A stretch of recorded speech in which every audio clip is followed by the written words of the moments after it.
In today's video, I'm going to show you how to create a channel in TradingView, one of the cleanest ways to visualize trends, find reversals, and identify breakout zones. If you're learning technical analysis, channels are a must-have tool, and TradingView makes them incredibly easy to draw.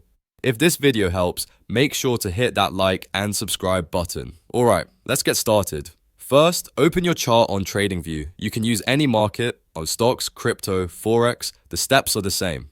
Once you're on the chart, move your cursor to the left-hand toolbar where all your drawing tools live. Look for the section called Trend Line Tools. It's usually the second or third icon from the top, the diagonal line symbol. Click it once and you'll see a drop-down of different trend line options. From this menu, choose Parallel Channel. This tool allows you to draw two perfectly parallel trend lines, forming a channel that represents price movement between support and resistance. Now, to draw your channel, click once on the chart to set your first anchor point, usually at the start of a trend, then click again where the trend continues. You'll instantly see the second parallel line appear. Extend it upward or downward depending on the direction of your trend. You can drag the boundaries to tighten or widen the channel and adjust the anchor points as needed.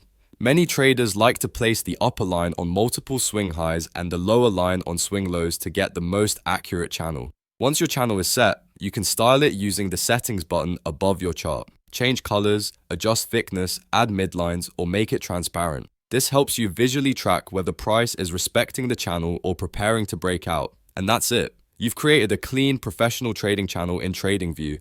Use channels for identifying trends, setting stop levels, measuring volatility, and spotting early breakout opportunities. If this video helps, make sure to hit that like and subscribe button.